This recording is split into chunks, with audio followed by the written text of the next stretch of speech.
Good evening. I'm happy to say welcome back to Oxygen to Lorelei. I think many of you have expected her badly to return, so here she is. But tonight we are going to cover a very hot topic, and this topic is about ethics in evangelism. Time and again we hear about an evangelist having been caught red-handed in an affair. We're not going to talk about such things.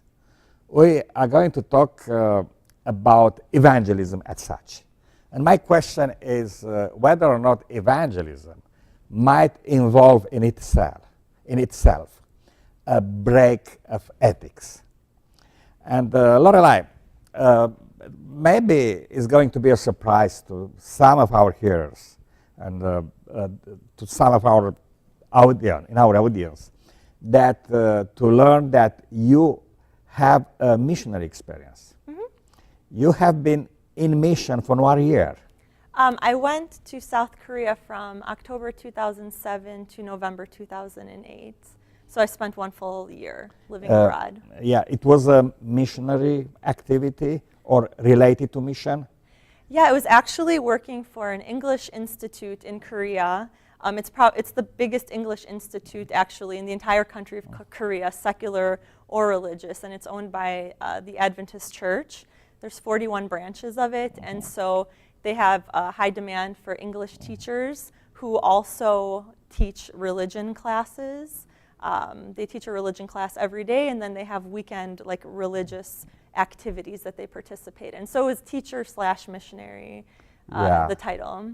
And so it's my understanding is that teaching is subordinated to evangelism.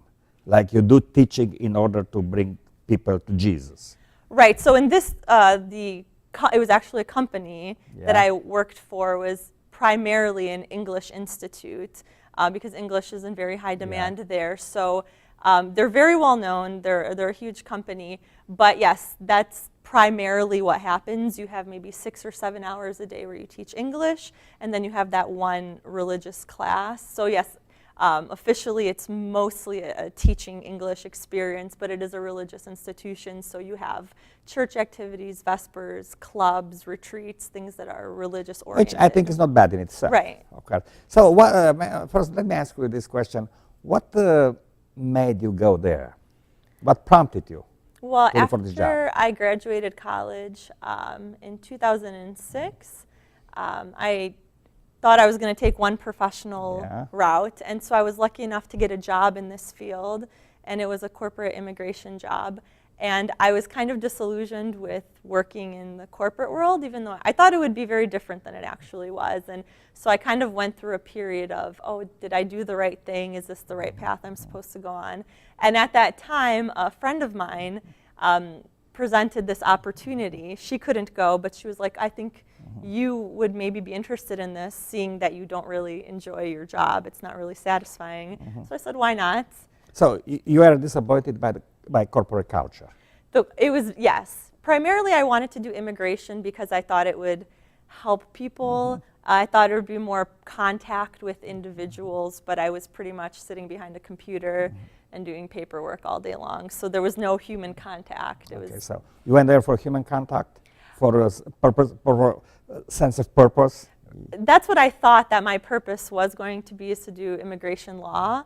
And I wanted to apply to law school afterwards, but after working there, I realized for my temperament, it's not the right place. It's not for you. So. Yeah.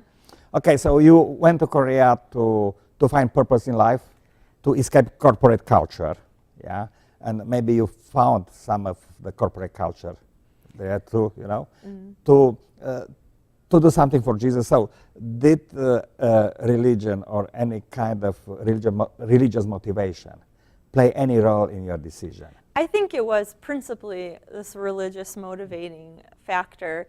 I did pray about it a lot at that time, with my friend too. We both wanted to do it, and I felt compelled to do this.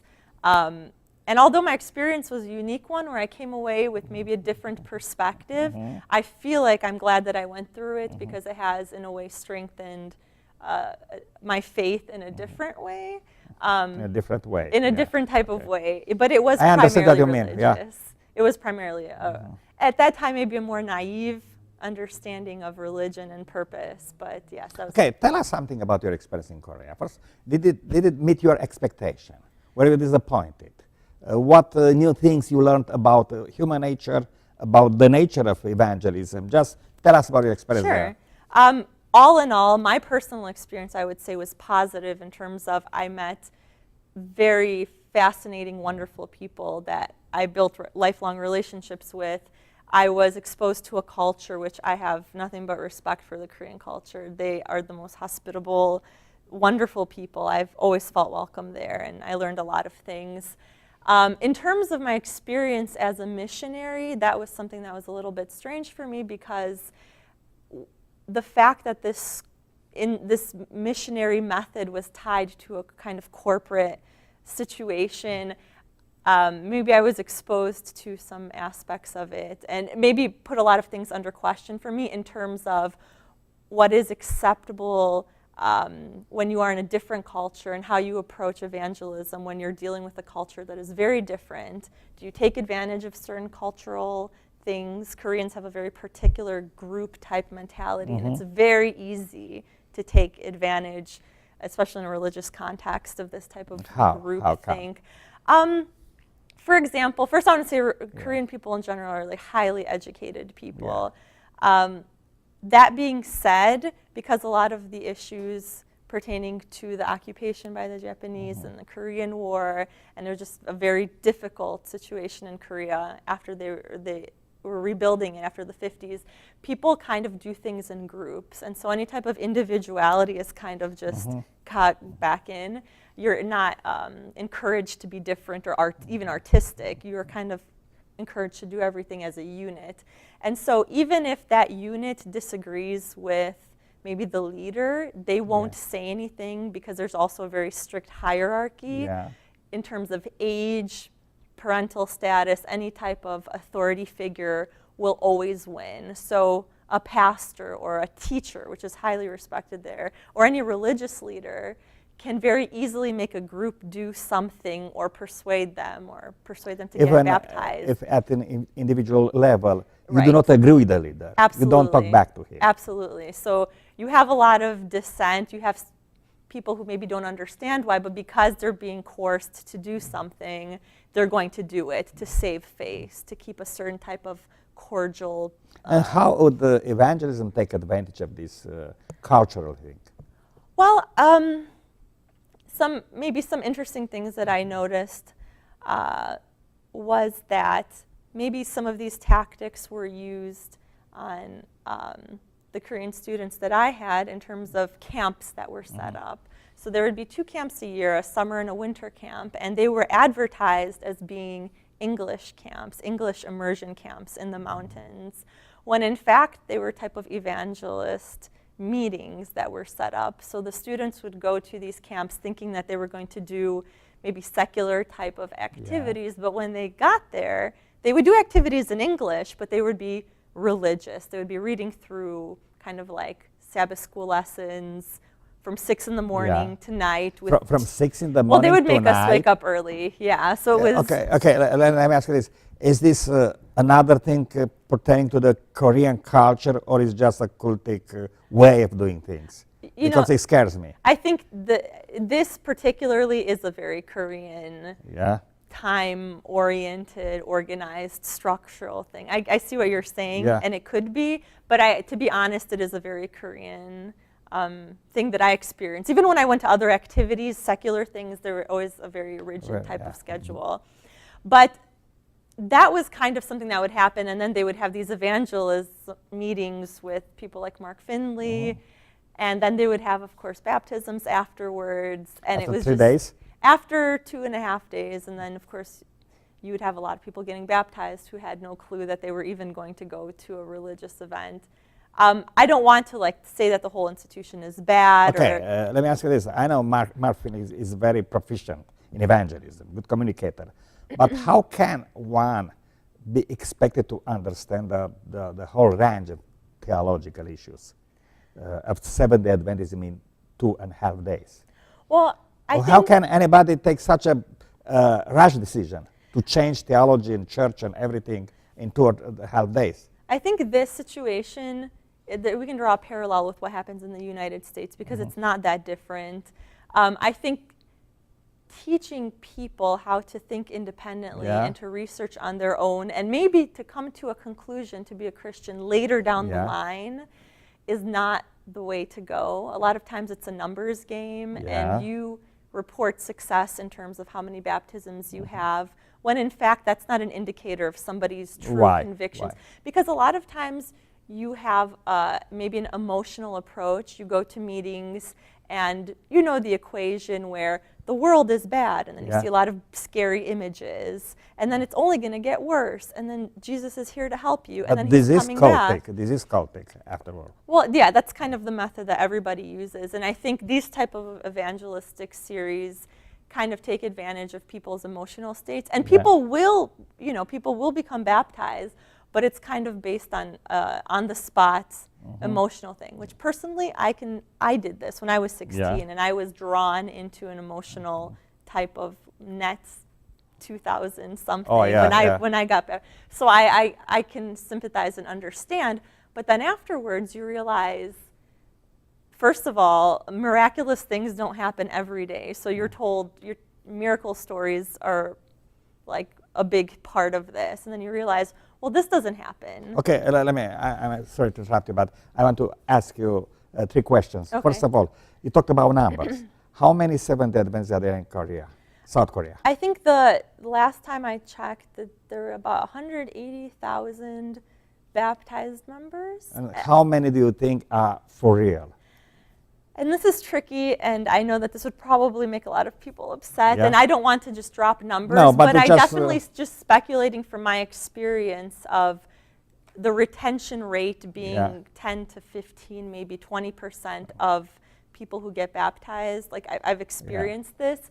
I would question that number. I don't know what it actually is, but I think we have to be very careful when we look at numbers because the reality is very different. Yeah, my second question was about the retention rate. You already answered.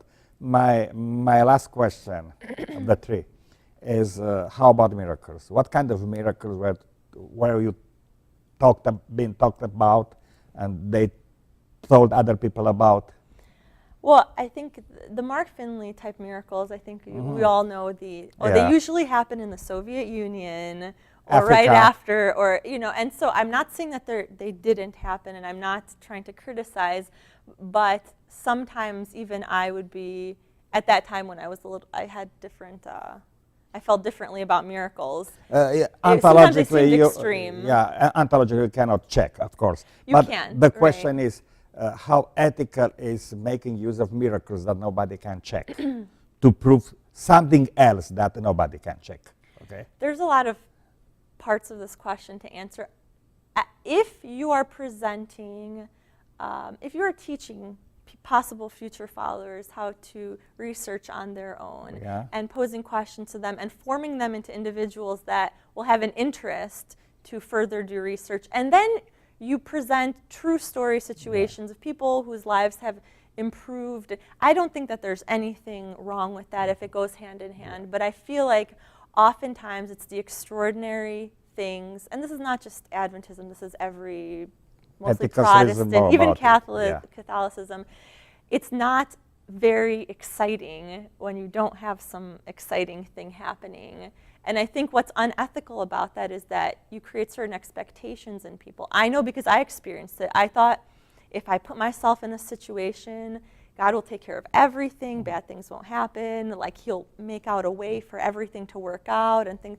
And I've seen that not happen. And so you kind of are like questioning, well, wait a minute, hold on. And many times people take a lot of mundane miracles, like for example, oh, I was late for work and I prayed like, God, please let the bus come on time, and it came, and God showed me his love that day. And then you read a book about, that book about today we regret to inform you that you will be killed with your families, and hundreds of Adventists slaughtered in the church. A few hundreds of Adventists. And you say, well, God provided me with a miracle to catch my bus, but let these really innocent people in Africa get brutally slaughtered. The pastor didn't lie, and this is the most important thing. And the problem is it creates a conflict, because I'm not saying that God doesn't do miracles. I'm saying when you look at it critically, there's a lot of miracles that aren't happening to save people's lives, and a lot of little miracles that, you know, I don't know. And it creates a conflict, and a lot of people will see this and say, well, that's a very strange God who doesn't care about life,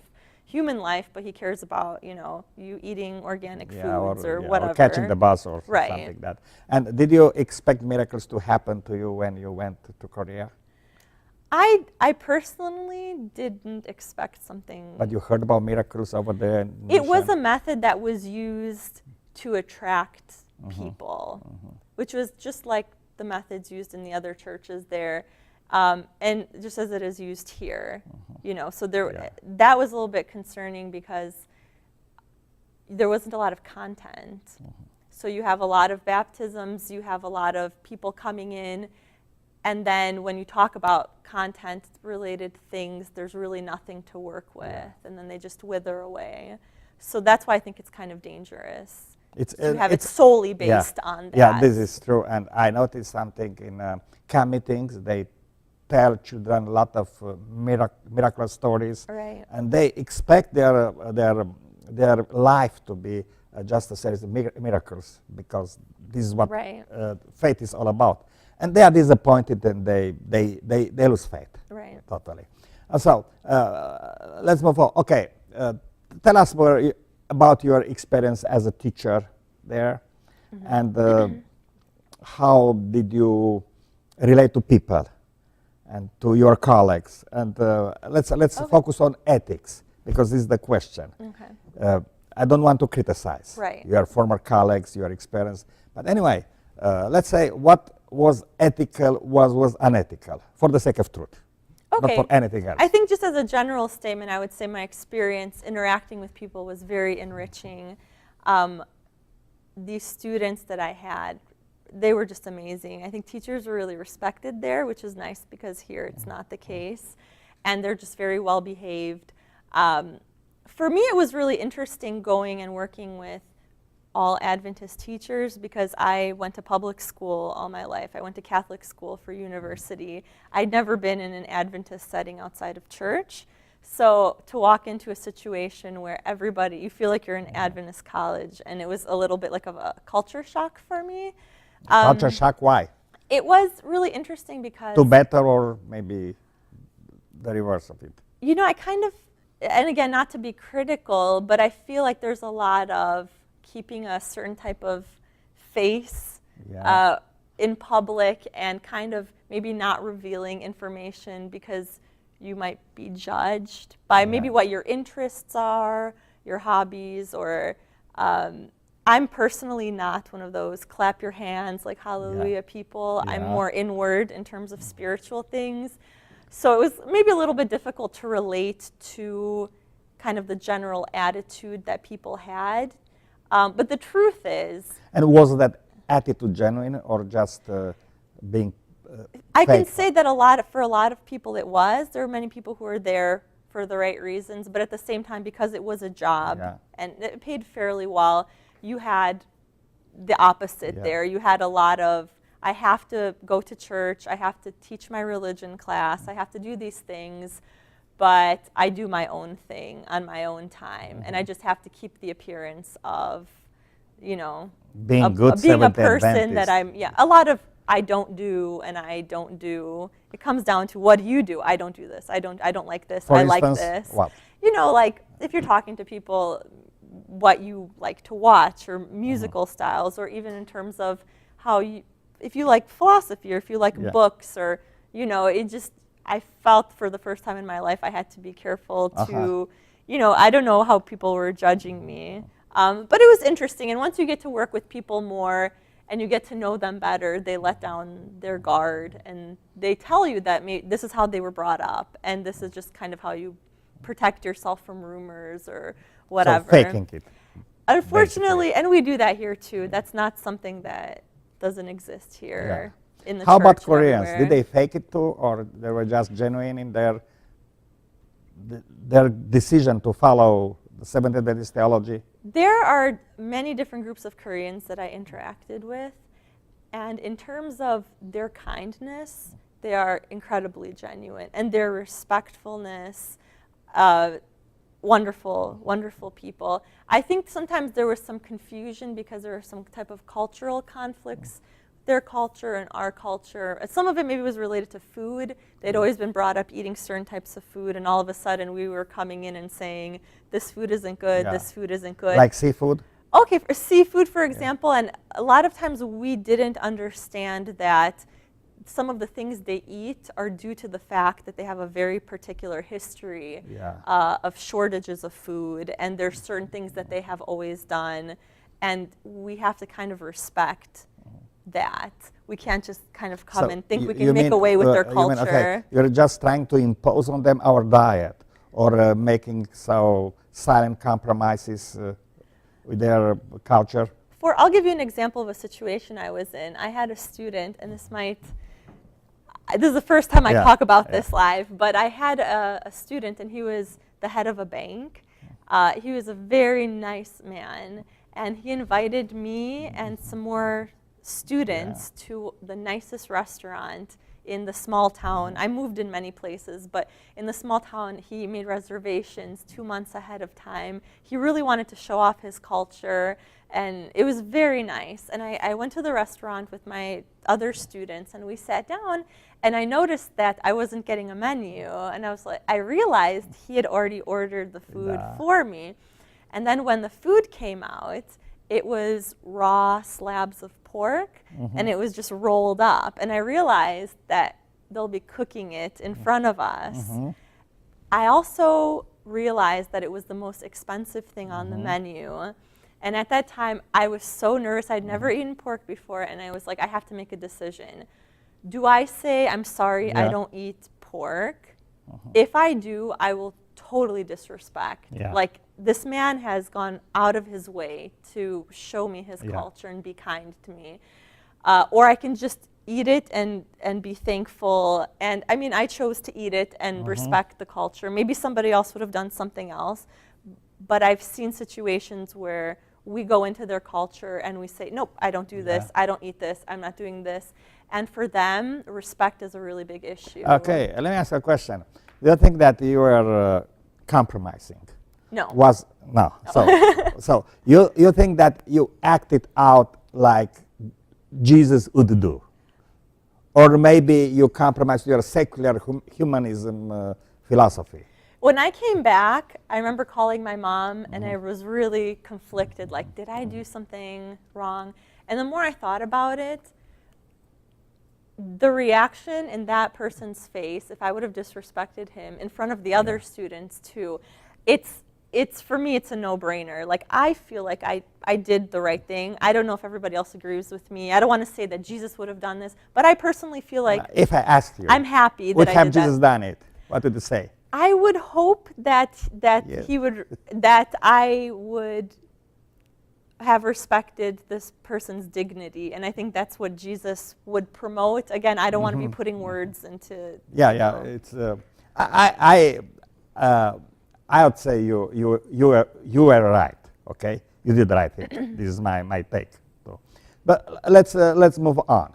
So you had a wonderful experience meeting people. Let's talk about those whom you managed to bring to Jesus. Okay, not to that kind of Jesus that would eat pork in order to not to insult his guests, but the Seventh Adventist Jesus. Okay, so you brought people to Jesus, to baptism. I'm first going to ask you something which really bothers me over here in the States, about the age of those baptized. Okay. Well, just to backtrack a little bit, I don't take any type of responsibility for bringing people. I just say, for me, my role was teaching a religion class, participating in clubs that you taught religion. I taught religion. I participated in weekend religious-related activities, but I refused to push people, force anybody into getting baptized. So that's not what I did. But in terms of the age of baptism, and I also noticed the parallel with the United States is that I don't know if this is the norm here, but I've seen many maybe 7-8-years-olds getting baptized in the United States. It's not the norm, it's the tendency. It is. I just recently started seeing it, and I started asking myself, like, is this, I don't know what the conference's stance on it is, but that was very much accepted in Korea, which was a little bit disturbing for me because it seemed like it was barely 6, 7, 8 years old. 6, 7 years old? And yes, and I saw like many, I would say in the hundreds of young children being baptized at camps when they were away from their families too. Many of them come from Buddhist families, so they're not from necessarily Christian families. This is a practice that I think, and not just done in Korea, but I just don't understand how this is something that is acceptable in our church. Okay, we say, okay, children had to follow Jesus even at the cost of fighting their parents because Jesus said this and that, you know. I have come to bring sword, not peace. But the question is it ethical to baptize a child without his parents being aware and allowing him to get baptized? Because if he or she were baptized in the Jehovah's Witness camp or Mormon camp, we say this is very unethical because his or her parents didn't know. But is it ethical to baptize a child in the Seventh-day Adventist church? His or her parents being unaware of it? I would take it even further. I think with the parents being aware or unaware, I don't think it's ethical to baptize children, period. Even if the parents are aware or unaware of it. And I think I base that on the fact that children at 7, 8, up until their early 20s, your brain is developing, and cognitively, I don't think that a 7-year-old is fully aware of the claims that they're making, the complexity of the things that they're saying. You hear a lot of generalized statements, like, Jesus died for me. That's great, but they don't understand the ramifications. And so I kind of think, in a way, you are taking advantage of children, tying them to an institution early on. Just to fill out the numbers. And I think a lot of it is not in any way done on purpose. Like, I don't think that there's a group of people thinking, how are we going to trick these people into getting baptized?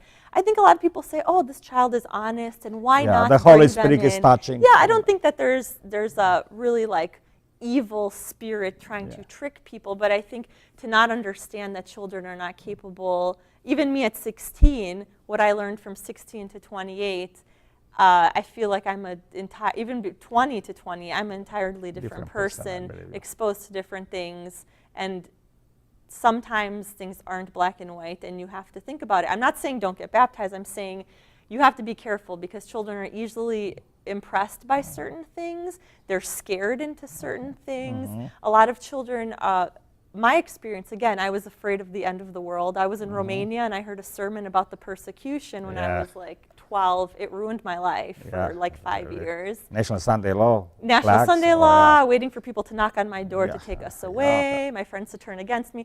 So as a child, I had this irrational fear that these things were going to happen to me. So I kind of think that we need to take that into account. What are we saying when we are okay with children getting baptized? We're saying we don't need somebody to make a rational decision. Them making a decision based on emotion is good because at least we have them on our side, we get them in our system, and that reduces their exposure to other things. So once we have them hooked, I don't want to make the connection with crack, but once we have them hooked in the system, it's easier to keep them there lifelong. Sure, that's nice if they stay their whole life there, but if they're their whole life in the system and they never once ask themselves why, I don't think you want anything. Don't you think that it's unethical to limit children's exposure to culture? Because there are a lot of schools in the United States that are very safe for children, you know? They're very Seventh-day Adventists, not playing ball, not reading literature, blah, blah, blah, not bad music. So you don't give them an exposure to science, to culture, to music, to education. Do we have a right to limit our children's exposure? I don't speak about bad things, about drugs, about violence, about sex. I speak exposure to culture, not to crazy things. You know, that's a very interesting topic that I'm reading about now, about children and kind of how you present marriage now in schools at the elementary level. If you decide to not talk about the fact that there are gay people in the world, and you pretend like it doesn't exist until they're 15 years old, they're going to come across it eventually, you know? So I think you're not doing a child any service to not show them that there are different configurations of things, that there are people who are different than we are or do things differently. And not necessarily to say, you know, this is evil and they're wrong, but just to expose them and give them a general understanding that they have to love people that are different than them. Of course, and then later on, they'll come to their own conclusions on if it is a positive or negative thing. We came to sex, okay? And let me ask you this. I don't want you to gossip or to whistleblow or whatever, okay? But my question is, going into a foreign culture, into strange culture, not strange, another culture, yeah? And basically, there is this myth or maybe reality that Americans are perceived as superior to other culture, or maybe they think they are perceived like being superior, but they perceive themselves as superior. But I believe that many people in the world still look up at Americans. Does this give some people a leverage to take advantage of sexual opportunities in their mission? To answer that, I think this perception is absolutely correct. And what I have seen and what I've had my students explain to me, that it is a type of affection towards American culture. It's not like they worship Americans, but they like our entertainment industry. They like how people look. And it's a very they look up to, in many respects, Americans. And that's a very nice thing, and you're absolutely correct. There's an American military base that's also in Seoul. And so you have a lot of thousands of guys, American guys, living there. I mean, and you can see the way that they take advantage of the fact that Korean girls look up to. And it's very interesting because it's mostly white males, not so much women. Women, because we have strong opinions, they don't really like strong women over there. So it's mostly directed towards the men. Yes, there is a lot of attention given to men. And I think in any situation, military, religious, whatever, people are taking advantage of that, and that's really unfortunate. Did I see it? Yeah, I saw a lot of it, and it was not okay, but it does happen. Even teacher-student relationship? Oh, yeah. And there's always... I think this is unethical according to any standard in the world. Well, the thing is, because the institution that I worked for was primarily a corporation, it was a school that generated a profit, and it also paid a very decent salary for people who were there. Calling it a mission field is maybe not the most accurate way to depict it, because you had genuine people there searching for meaning, and then you had people who saw it as an attractive opportunity to live abroad. And could you give us just an approximate rate? So, well, I couldn't make that assumption. I would say in the people that I interacted with, I had more than several say, I'm here for the money. I'm here because I couldn't find a job right out of college, and I'm not interested in being a missionary, but it's such an attractive opportunity. And that's why my ultimate conclusion about the idea of being a missionary is that the mission field in Korea is very different than the mission field in other countries, where there are missionaries who are doing this who are not making money, who are doing this because they really want to spread the gospel. They are risking their lives. They're risking their lives. Like in China, we would meet people from China, even people who would go back into North Korea. And I think the distinction needs to be made, because these people are really, truly putting everything on the line. There's no profit to be made. The situation I was in was a little bit different, because you're mixing religion with corporation, and it was a really unique... mixed motivation. You have a lot of people coming for very different reasons. Some people wanted to get married. A lot of people retired from the United States, didn't have family. So it's about mixed motivation. People come, go to Korea to pick on a career or to make a living. And there are also people who genuinely go over there to find purpose in life and to do something, to make a difference. Okay, tell me about the second category. You know, I don't want to be too critical. I'd like to add some positive scope on the whole conversation. So you said you learned something, you matured, so you had disappointments. You got a little more skeptical on miracles, on typical mission stories. But on the other hand, you said you learned, you grew up, and you will never regret your 1 year spent in Korea. So what was the upside of your experience over there? Well, when I was there, I had the opportunity to really meet a handful of people, mostly from Buddhist backgrounds, that became Christians, in the sense that when you think of what is the ideal situation, somebody who truly, the purpose in their life has changed and they really understand and they make a conscious choice to become a Christian. I got to experience some of those situations too and make some friendships there too. And I wondered, what was the difference between these people that had a genuine type of experience and then the people who never come back again after they get baptized and that we don't retain. And the conclusion was that these people had built long-term genuine relationships with the missionaries that went there that were not based just on, oh, I'm here to convert you, so I have an interest in adding you to the number, but I'm here to be your friend. I want to learn about your culture, not judge your culture, be open with you, be honest with you, and those types of bonds were built, and those were the ones that resulted in these long-term let me ask you a question. In the church. Were these bonds goal in itself for you, or just a mean to attain another purpose, that of indoctrinating them and making them Christians? Well, on a personal level, I have a very different view in terms of indoctrination. Okay, tell me your view. Tell me your view. Well, okay, how do I explain it? I am not very interested in indoctrination. For me, is you have a set of lists of things that you believe, and you're transferring those to somebody else, and those people accept those things. I have no interest in that at all. No interest. If somebody comes into contact with me and we have a friendship, and 2 years later we get separated, and that person leaves the friendship thinking that there is a reason for them to continue investigating and learning on their own. I don't care if they go to church on Sunday or they're still eating what they're eating. Not that these things are unimportant. But I'm saying that's not the focus of it. The focus is like a lifelong interest in that person has something special. I want it too, because it makes life richer and it gives life a purpose. Not at a superficial level, but a real purpose. So do you mean that you had something to learn from Buddhists? From Buddhists. Oh, absolutely. Yeah. What? Absolutely.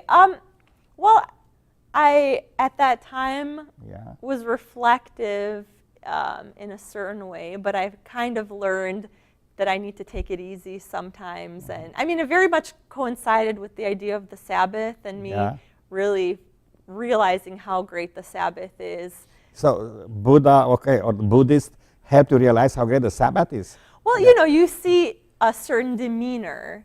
I mean, I would say even I have a professor from UIC who is a Buddhist, and the positive things in her life that have come about by Buddhism has changed her life apparently.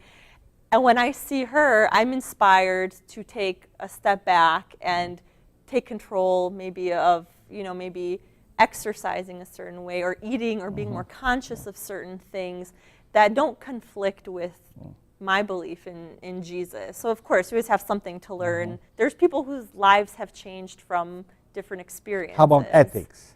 Can a Buddhist teach ethic lessons to a Christian?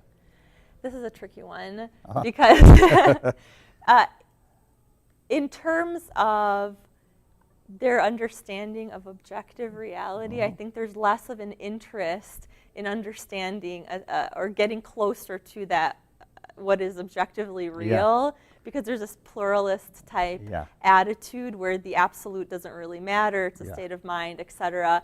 I personally am interested in understanding what is objectively real, and I think you can be closer to that and farther to that using different methods. So from that point of view, I don't find an alternative competing worldview that can help me better establish a foundation from which to build. Because I think if you don't believe in God, it's absurd to believe that there's some type of universal or purposeful way to live. You can think there is, but objectively you don't have a foundation for it. So, so from that perspective, I think we would have some disagreements on the foundation of our ethics, but I think they can be ethical people. Yeah, as behavior. As behavior, absolutely. Yeah. As a respect for life and the well-being of other Absolutely, creatures. yeah. I mean, they could teach us some lessons in this Sure. respect, especially when you talk about respect for the animal life. For example, we have this kosher thing, don't eat this, don't eat that. Sure. But they have genuine respect for animal life, which we Sure. don't have. Well, I think it's very interesting because with this recent McDonald's protest in Loma Loma Linda, Linda, I was reading some article, I thought it was really funny that we stand up for these kinds of things, but we're not protesting when it comes to other types of violations where people are being violated in other ways, or even animal are cruelty. being, exactly. Even animal cruelty. We don't stand up for this. We stand up for kosher food, okay, Sure. and for vegetarianism as a mean to get holier than thou. Sure. This is our take. Okay, so tell us, I interrupted you. Tell us about your positive experience in Korea. Okay. So so building relationships. Right. Did you? I'm curious. It's Korean culture. It's very interesting to me, and Asian cultures are very interesting. Did you learn some? I asked you about Buddhism, but generally speaking, did you learn from things from Koreans, which you didn't learn over here in the United States or in Romania? From their culture, what is the strengths of their culture? What could we learn from their? So we go to them to teach them about Jesus, about our superiority, about our values. But what could we learn from them?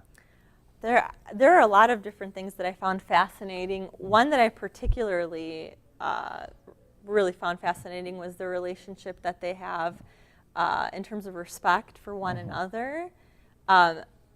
Being a teacher there is the ideal situation. Students, the respect that they accord people who are transferring knowledge, that is something that I feel in the United States is not respected at all. Somebody who is giving you something that you don't have, you just disregard them here. Or if you are a corporate lawyer or a businessman, you are respected. Yeah. Exactly. But you walk not into as a classroom teacher, here, and your head will hurt from what you see. So they have this general type of respect and this type of order, which I think is what brought them out of their economic crisis, because they were able to, I don't know the details, but with the IMF, like really restructure everything and come out because of a certain type of discipline and some austerity measures that they were the taken. only country I know that came up from the IMF restrictions and standards. And this is very telling of the way that they live. They're not the type of people to throw away their money on things. They live pretty modest lives, and they love nature. That's something that I found fascinating. Sundays, you'd get on the train and it would be filled with senior citizens going hiking. They're all dressed the same with their hiking sticks. They have like a love for life, which I think we can learn a lot from, and they're active. They're active all the time. Also the way when they approach education, for example, education is number one in Korea. Because it is in the States too. That it is number one in the United States? Koreans. Oh, Koreans, okay. Koreans, I don't want to make generalizations because the situations are different here, but because the nature of the market is so competitive, they don't really have labor unions, corporations. If you don't want to work 90 hours, they can kick you out and replace you with another person. So you have to be as attractive a candidate as possible because they can replace you anytime. So education is a very high standard. Also being well-rounded in terms of music and sports, and children aren't sitting at home watching television. They play video games, but they also are well-rounded. You have to be there. Those are some main ones. Also hospitality. But you mentioned there is a downside of this collectivism, which is basically that individualism is not very much encouraged in Korea. Right. Yeah, unfortunately, I think that's due to their history of survival as they did as in a family unit. I mean, in China, they had a similar type situation, but their unit is the immediate family unit. In Korea, it's kind of the community.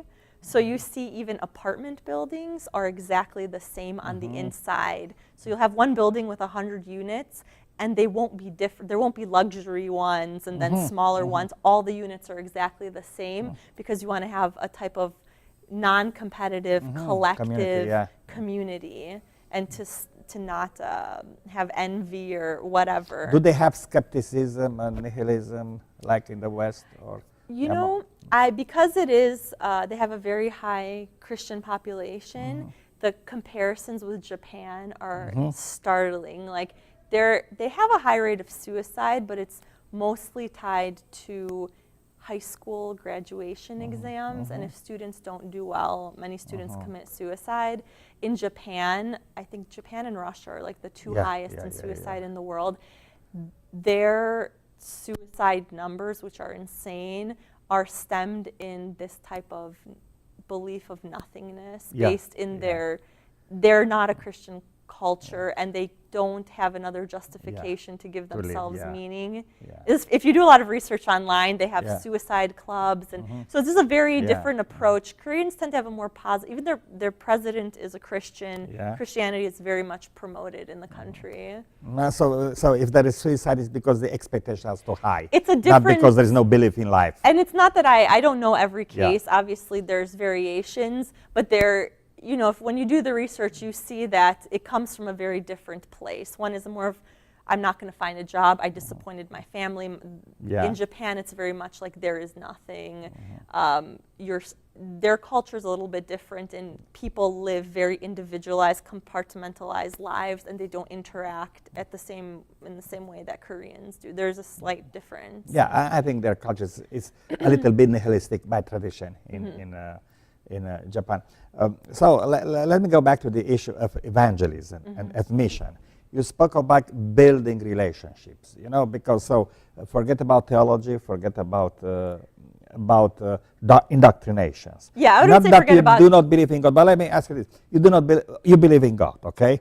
You are Seventh-day Adventist. You believe that the Bible is meaningful, if not exactly, literally. True in every respect, as far as I know. But when you befriend a person, do you try to prompt any change in her belief system, or in values, or in attitudes, or do you just let it flow naturally?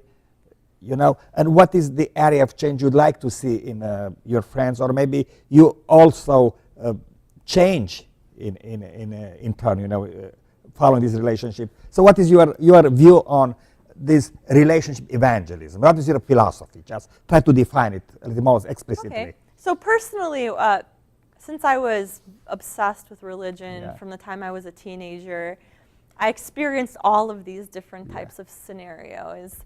And if you ask anybody who knew me when I was like 16 to 20, they would say I was insane. Every opportunity that I had to talk to somebody about Jesus, if I sat on a bench and I would pray, like, God, please bring somebody to sit next to me so I can talk about Jesus. Like, that's how I was.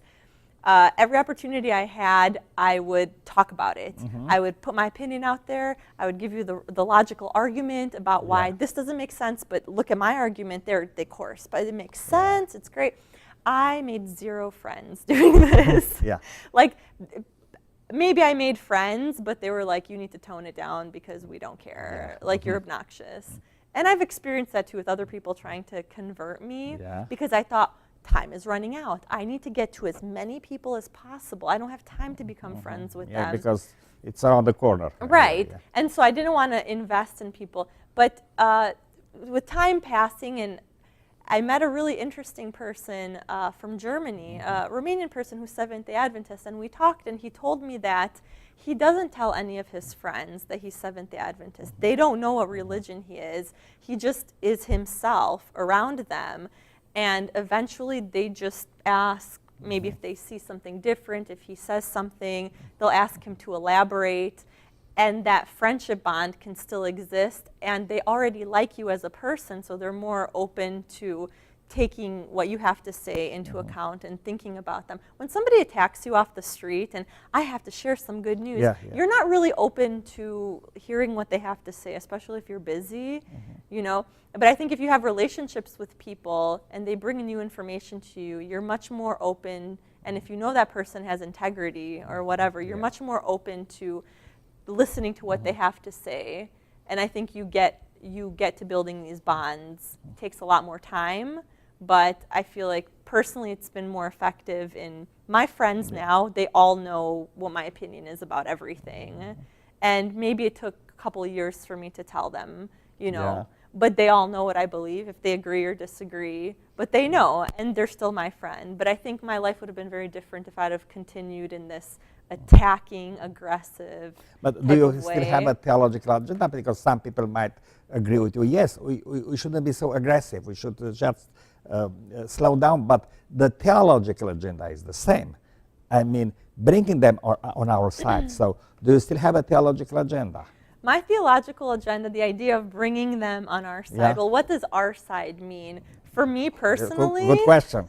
Our side for me comes down to, is there a purpose to life? And if the answer is yes, then I think you can build from there. If there is a purpose to life, or if there is a God, then there is a purpose. If there's a purpose, there's certain things that are better than others. So you can just start building a system. I don't have any other type of agenda. For me, I don't know, personally, I'm not really interested in somebody, if you understand the, what do you call it, the sanctuary or whatever. Sanctuary, you know, sanctuary, I'm not... 2,300 days, blah, blah, blah. Not that these things are unimportant, but a lot of them are also up in the air in terms of interpretation. I said it, like maybe people disagree with me, but I kind of feel like the certainty that I thought there was in terms of how I understood things is not exactly the same anymore. And I also have to always read and re-understand and build upon my system. I don't want to transfer something to somebody that and say that it is the absolute truth and I absolutely have understood it, when in fact I'm also trying to get closer to what the absolute truth is. So my purpose is sparking an interest in somebody else and maybe sparking this sense of my life has a purpose. And if there is no God, maybe the intellectually honest conclusion is that pretending that there's a purpose is not intellectually the honest thing to do. That's like the bottom line. Does life have purpose, or does life not have purpose? And I think just asking these questions with people, you'll get a lot farther than you think. And the theological stuff will follow. But if you start with that stuff, I don't know. For me, it has not been effective. Let me go back to it. So basically, you say, if there is God, okay, let me go the other way around. If there is purpose in life, it should be defined by God, Or if there is absolute good and absolute truth and absolute justice, then God has to exist, If God does not exist, there is no purpose in life, there is no objective truth, there is no objective good and evil. And you'll have many atheists try to make an argument of based course. on utilitarian reasons or based on just their personal, well, I create meaning for myself. And that's all nice and well, but at the end of the day, they have no foundation for those things, and they're still absurd conclusions to come to. So I think that I'm not trying to create God because I want a purpose. I believe that there are universals. Therefore, I believe that there is a God. There is a God because there are universal truths and values. Right. So I believe, I believe that we cannot prove the existence of God. Right. We cannot disprove it either. But I believe this is the main argument for God. And basically, I don't want to be utilitarian, like, okay, you have to believe in God in order to believe in a purpose in life. But basically, I would say, as long as I believe in purpose and in objective truth and objective moral values, I have no reason to say that I do not believe in God. I implicitly believe in God. And I believe this is the 21st century way to go in mission. I agree with you 100% on this issue. And so let me ask another question. If you believe that believing in God implies believing in absolute values and the vice versa, do you believe that you have, there are still questions about ontological or epistemological issues like scientific questions, evolution, the purpose of killing so many species, during the evolution, the evolution of man. Do you believe that such data and such information still pose uncomfortable questions to a believer? Oh, yeah, they definitely do. What do you do about them? Well, yeah, that's a very, very good point. I think that parallel to believing that there's a purpose in life, okay, I'll set it up this way. I believe that there's an objective reality that we can reach using the scientific method. I believe that, I mean, medicine works that way. If I didn't believe that, I wouldn't go to the doctor and take medicine. It's real. Good point. Pregnant women are pregnant. It's not just a matter of perception. So this type of objective reality exists. So I think that when you don't let science reveal certain truths, I think that conflicts with the idea of objective reality. I think science is the vehicle to understanding objective reality. So if science doesn't reflect something that I held to be true before, based on the fact that I believe in objective reality and I believe we can reach it through the scientific method, I kind of have to reevaluate those ideas that I had before and understand that I don't fully understand the world in terms of science, in terms of mathematics, and I have to be open to redefining how I understand the world. So I believe they go hand in hand. You can't believe in things being real without understanding that science reveals to us what these things are. Does this not generate a tension between your beliefs and objective reality? It totally is a tension, because when you're brought up having a certain narrative told to you. So we're told where we come from, what we're supposed to do, where we're going, and all of the steps in the way. I already know. If somebody tells me, I can tell them the history of the world and what's going to happen. When one little piece of that puzzle is moved, for some people, it destroys their entire foundation and purpose. I've experienced this where I'm like, wow, I have to rethink everything, and it's a painful process. Did you lose your faith anytime in your life? It's just a personal question, okay? If I said that I didn't, I would be lying. I think for me it was the best thing to at one point lose my faith, because I said, what I have been thinking up until now, I didn't understand correctly. I have to start from the beginning. And now I feel like since I had to go back and start over again, I feel much more at peace. I feel like free, like real freedom. And better grounded in faith. Yes, even. Definitely. I'm not uprooted. If you throw an argument to me about something, my whole world doesn't shatter if I don't understand it. So I'm glad for that moment when I did temporarily struggle. I want to ask you two questions. First, what do you believe about people who never doubt? People strong in faith, you know what I mean? Right. They never doubt. They believe what they believe in, you know, and they never shake, never doubt, just never look around, basically. Do you believe they have a stronger faith than you do, or that just their faith is not, it's not sane, it's not sound? Not sound. This is an interesting question. I don't want to make a generalization. There are people that have gone through certain circumstances where their survival depended on them having a certain type of faith. Psychologically, it kept them sane through certain instances. I am not in any position to say anything about those people. But if I look at myself, somebody my age, who just takes everything at face value and doesn't doubt, I would say that those people genuinely tend to not be very interested in what's going on in the world around them. Because if you just start poking and probing and asking questions, they're stuck with, well, that's what I believe. I can't explain it to you, but that's what I believe. And that's kind of not acceptable. I mean, it's not good. My second question is, what do you think about religious leaders like me? Okay, whatever. I'm not a very important leader, but pastors, teachers, elders, who, in order to protect faith, to keep it safe, they disinform people about scientific issues, like you spoke about the narrative, okay, from the beginning of the world through the National Sunday Law. This is our narrative. Yeah? Right. Okay. What do you think about those people who are trying to make a case for this worldview? And they basically deceive people about the scientific data and information? Well, I think one of the things that's interesting is that many people are not equipped.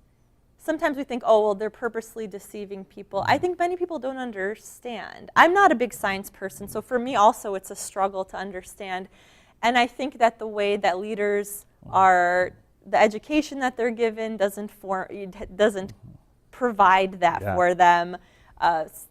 So I think I don't want to blame anybody. If they're consciously, if they are not genuine, if they believe one thing, but in order to maintain order, are doing something else, again, it's, the church is, I'm sorry, it is kind of like a corporate structure where maintaining order is kind of what it's supposed to do.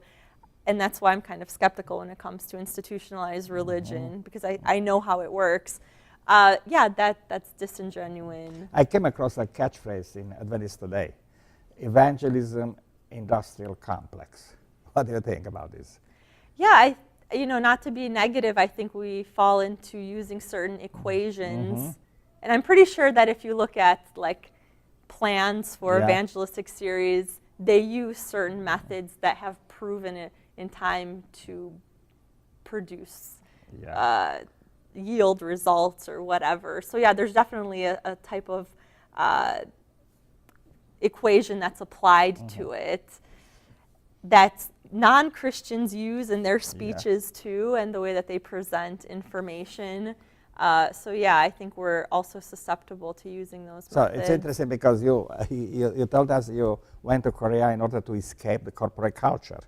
And here you come across corporate culture in mission. Okay, so, but it's my understanding that you believe in mission. Right, absolutely. You just do not believe in the corporate kind of mission. Right. Basically, Jesus didn't found a corporation. He just sent his disciples to teach everybody to what he had taught them. And so I'm going to ask you another question. It's the last question tonight. Based on your experience in South Korea, and you have a very rich experience. You started at 16 years old, baptized at Mark Finlay's net, whatever that was, okay, whatever year it was, and then you were scared into the church because of the National Sunday Law and so, and still I know I met two of your best friends. They are both Catholics. They are both French. So a double offense for American standards, Catholic and French. Yeah? Right. But they're very good friends of yours. What is your relationship as far as religion and theology is concerned with your friends, with your Catholic friends? That's a very interesting question. I do have one friend who I see on a more regular basis, and we'll be seeing each other soon. I think the fact that she spent time with my family and saw that, in my family personally, we like to talk.